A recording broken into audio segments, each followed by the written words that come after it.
नमस्कार साथियों, आप देख रहे हैं उत्तर प्रदेश समाचार और स्वागत है आपका आज के ताजा मौसम अपडेट में।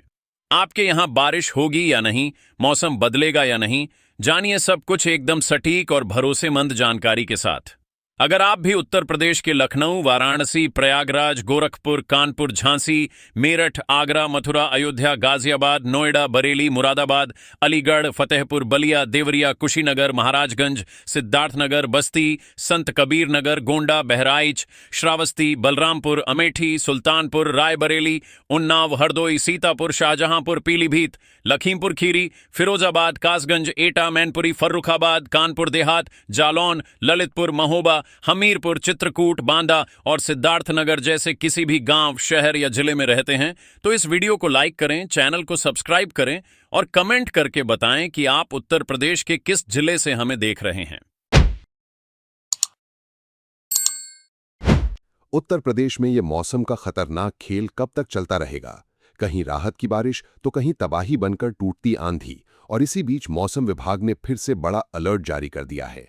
अगर आप यूपी के किसी भी जिले में रहते हैं तो अगले कुछ घंटे आपके लिए बेहद अहम साबित हो सकते हैं, क्योंकि जिस तरह से आसमान का मिजाज बदल रहा है उसने लोगों की धड़कनें बढ़ा दी हैं। कई इलाकों में दिन में ही रात जैसा अंधेरा छा गया। तेज धूल भरी आंधी ने सड़कों को सुनसान कर दिया और बिजली की चमक ने लोगों को घरों में कैद होने पर मजबूर कर दिया। यही वजह है कि अब हर कोई अपने जिले का मौसम जानना चाहता है। प्रयागराज, वाराणसी, जौनपुर, प्रतापगढ़, भदोही, सोनभद्र और बांदा जैसे जिलों में तेज हवाओं ने लोगों को हिलाकर रख दिया। कई जगह हवा की रफ्तार 70 से 80 किलोमीटर प्रति घंटे तक पहुंच गई। प्रयागराज में अचानक काले बादल छा गए और फिर तेज ओलावृष्टि शुरू हो गई। वहीं वाराणसी में बिजली की तेज चमक और गरज ने लोगों के अंदर डर पैदा कर दिया। मौसम विभाग का कहना है कि पश्चिमी विक्षोभ और लो प्रेशर सिस्टम की वजह से मौसम में ये बड़ा बदलाव देखने को मिल रहा है। आने वाले 1-2 दिन तक कई जिलों में आंधी, बारिश और वज्रपात का खतरा बना रहेगा। और अब जो तस्वीर सामने आ रही है उसने लोगों की चिंता और ज्यादा बढ़ा दी है, क्योंकि मौसम विभाग ने साफ संकेत दिए हैं कि कुछ जिलों में अचानक तेज तूफानी हवाएं फिर से कहर बरपा सकती हैं। अगर आप अभी ये जानकारी देख रहे हैं तो वीडियो को लाइक जरूर करें और चैनल को सब्सक्राइब कर लें, क्योंकि अगले कुछ घंटों में मौसम से जुड़ा हर बड़ा अपडेट सबसे पहले यही मिलने वाला है। उन्नाव में तेज आंधी और बारिश ने रेल व्यवस्था तक को प्रभावित कर दिया। सोनिक रेलवे स्टेशन के पास ओवरहेड इलेक्ट्रिक लाइन पर विशाल पेड़ गिर गया, जिसके कारण लखनऊ कानपुर रेल रूट पूरी तरह प्रभावित हो गया। कई ट्रेनें बीच रास्ते में रोकनी पड़ी। वहीं चकलवंशी इलाके में एक बड़ा पेड़ कार पर गिर गया। गनीमत रही कि कार के अंदर कोई मौजूद नहीं था, वरना हादसा बेहद भयावह हो सकता था। उन्नाव के कई इलाकों में बिजली आपूर्ति भी बाधित रही। भदोही में आंधी ने सबसे दर्दनाक तस्वीर पेश की। तेज हवाओं के बीच एक नीम का विशाल पेड़ मकान पर गिर पड़ा, जिसमें महिला और उसकी 2 मासूम बेटियों की मौत हो गई। वहीं कई लोग गंभीर रूप से घायल हो गए। इस घटना के बाद पूरे इलाके में मातम का माहौल बन गया। मौसम विभाग लगातार लोगों को चेतावनी दे रहा है कि खराब मौसम के दौरान पेड़ों और कमजोर मकानों से दूर रहें। बिजली गिरने की संभावना भी लगातार बनी हुई है। लखीमपुर खीरी, बस्ती, गोंडा, सिद्धार्थनगर और देवरिया में भी मौसम का रौद्र रूप देखने को मिला। धूल भरी आंधी के कारण दिन में ही अंधेरा छा गया। कई जगह टीन शेड उड़ गए और बड़े बड़े पेड़ जड़ से उखड़ गए। बस्ती में एक विशाल लोहे का साइन बोर्ड सड़क पर गिर पड़ा। गोंडा में स्कॉर्पियो वाहन पर पेड़ गिरने से वाहन पूरी तरह दब गया। लोग किसी तरह जान बचाकर बाहर निकले।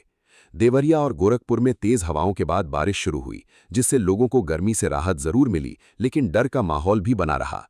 मौसम विभाग ने पूर्वांचल और तराई के जिलों के लिए येलो अलर्ट जारी किया है। बहराइच, श्रावस्ती, गोंडा, बलरामपुर, सिद्धार्थनगर, बस्ती, संत कबीर नगर, गोरखपुर, महाराजगंज, कुशीनगर और देवरिया में तेज आंधी और बारिश की संभावना जताई गई है। इन जिलों में हवा की रफ्तार 40 से 50 किलोमीटर प्रति घंटे तक रह सकती है, जबकि कुछ जगहों पर यह 60 किलोमीटर प्रति घंटे तक पहुंच सकती है। बिजली गिरने का खतरा भी लगातार बना हुआ है।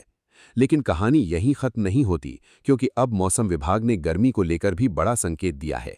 अभी बारिश और आंधी राहत देती दिख रही है, लेकिन इसके बाद जो गर्मी आने वाली है वो लोगों को फिर से बेहाल कर सकती है। क्या आपका जिला भी हीट वेव की चपेट में आने वाला है, ये जानना बेहद जरूरी है।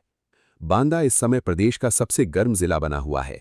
यहाँ अधिकतम तापमान 43.6 डिग्री सेल्सियस रिकॉर्ड किया गया। तेज धूप और लू ने लोगों को परेशान कर दिया। मौसम विशेषज्ञों के मुताबिक अगले कुछ दिनों में तापमान में 6 से 8 डिग्री सेल्सियस तक की बढ़ोतरी हो सकती है और कई जिलों में पारा 45 डिग्री सेल्सियस के पार जा सकता है। यानी अभी जो राहत की बारिश हो रही है, उसके बाद फिर से भीषण गर्मी लोगों को झुलसा सकती है। मेरठ, सहारनपुर, शामली, मुजफ्फरनगर, गाजियाबाद, नोएडा और बागपत में भी मौसम तेजी से बदल रहा है। कहीं हल्की बारिश तो कहीं तेज धूल भरी हवाओं के संकेत मिल रहे हैं। मथुरा और आगरा के कई इलाकों में भारी बारिश और ओलावृष्टि की खबर सामने आई है। बदायूं और बरेली में तेज तूफान के कारण कई दर्दनाक हादसे हुए, जिनमें लोगों की जान चली गई। सीतापुर में शॉपिंग मॉल के शीशे टूटकर सड़क पर गिर पड़े, जिससे इलाके में अफरा तफरी मच गई। कौशाम्बी, अयोध्या और सोनभद्र में धूल भरी आंधी के कारण दृश्यता बेहद कम हो गई। लोग सड़कों पर सुरक्षित जगह तलाशते नजर आए। कई इलाकों में पेड़ और बिजली के खंभे गिरने से यातायात बाधित हो गया। वाराणसी में गंगा नदी पर छोटी नावों का संचालन तक बंद करना पड़ा। प्रशासन लगातार लोगों से सतर्क रहने की अपील कर रहा है। अगर आपके इलाके में भी तेज हवाएं चल रही हैं या आसमान में काले बादल दिखाई दे रहे हैं, तो बिल्कुल लापरवाही मत कीजिए, क्योंकि मौसम का ये बदलता रूप अगले कुछ घंटों में और भी खतरनाक हो सकता है। वीडियो को तुरंत अपने दोस्तों और परिवार के साथ शेयर करें ताकि हर किसी तक ये जरूरी जानकारी पहुंच सके। मौसम वैज्ञानिकों का कहना है कि पश्चिमी विक्षोभ और सक्रिय मौसमी सिस्टम के कारण उत्तर प्रदेश का मौसम लगातार बदलता रहेगा। अभी 1-2 दिन तक आंधी और बारिश का दौर जारी रह सकता है, लेकिन इसके बाद मौसम साफ होते ही गर्मी तेजी से बढ़ेगी। दिन के साथ साथ रात में भी गर्मी और उमस लोगों को परेशान करेगी। किसानों को भी सलाह दी गई है कि कटी हुई फसल को सुरक्षित स्थानों पर रखें, क्योंकि तेज हवाएं और बारिश नुकसान पहुंचा सकती हैं। साथ ही बिजली गिरने की आशंका को देखते हुए खेतों में काम करने वाले लोगों को भी सावधानी बरतने की सलाह दी गई है। खासतौर पर खुले मैदान और पेड़ों के नीचे रुकने से मना किया गया है। और अब सबसे बड़ा सवाल यही है कि क्या आने वाले दिनों में उत्तर प्रदेश में फिर से तबाही वाली आंधी लौटेगी, क्योंकि जिस तरह बंगाल की खाड़ी और पश्चिमी विक्षोभ का असर लगातार बना हुआ है, उसने मौसम वैज्ञानिकों की चिंता भी बढ़ा दी है। कई जगहों पर मौसम कुछ ही मिनटों में शांत से खतरनाक हो जा रहा है। यही वजह है कि प्रशासन लगातार अलर्ट मोड पर नजर आ रहा है। मेरठ, नोएडा, गाजियाबाद, बागपत और सहारनपुर में भी मौसम बदलने के संकेत मिल रहे हैं। कहीं हल्की बारिश तो कहीं तेज धूल भरी हवाओं की संभावना जताई गई है। वहीं मथुरा और आगरा में उमस भरी गर्मी के बीच अचानक बारिश होने से लोगों को थोड़ी राहत जरूर मिली, लेकिन मौसम का उतार चढ़ाव लगातार बना हुआ है। कई इलाकों में दिन में तेज धूप और शाम होते ही तेज हवाएं चलने लगीं। अयोध्या, कौशाम्बी और सोनभद्र में धूल भरी आंधी के कारण दृश्यता बेहद कम हो गई। सड़कों पर चल रहे लोगों को आंखों में धूल और तेज हवा का सामना करना पड़ा। कई जगहों पर छोटे दुकानदारों की टीन शेड उड़ गईं, बिजली के खंभे हिलने लगे और कुछ इलाकों में बिजली आपूर्ति भी बाधित हो गई। प्रशासन ने लोगों से अपील की है कि खराब मौसम के दौरान बिना जरूरत घर से बाहर न निकलें। स्काईमेट वेदर की रिपोर्ट ने भी लोगों की चिंता बढ़ा दी है। एजेंसी के अनुसार इस साल मानसून के दौरान सामान्य से लगभग 6% कम बारिश हो सकती है। यानी अभी जो बारिश हो रही है, उसके बावजूद आने वाले महीनों में पानी की कमी और गर्मी दोनों बड़ी चुनौती बन सकते हैं। रिपोर्ट के मुताबिक जून में सामान्य बारिश के संकेत मिल रहे हैं, लेकिन जुलाई से लेकर सितंबर तक बारिश में कमी देखने को मिल सकती है। अब पूरा उत्तर प्रदेश मौसम के अगले बड़े बदलाव का इंतजार कर रहा है। लोग जानना चाहते हैं कि उनके जिले में बारिश होगी या फिर भीषण गर्मी का प्रकोप बढ़ेगा। मौसम विभाग लगातार अपडेट जारी कर रहा है और प्रशासन भी पूरी तरह सतर्क है, क्योंकि इस बार मौसम सिर्फ एक खबर नहीं रह गया है, बल्कि हर परिवार की चिंता, हर किसान की उम्मीद और हर शहर की सबसे बड़ी चर्चा बन चुका है। अगले कुछ घंटे और अगले कुछ दिन उत्तर प्रदेश के लिए बेहद अहम साबित हो सकते हैं।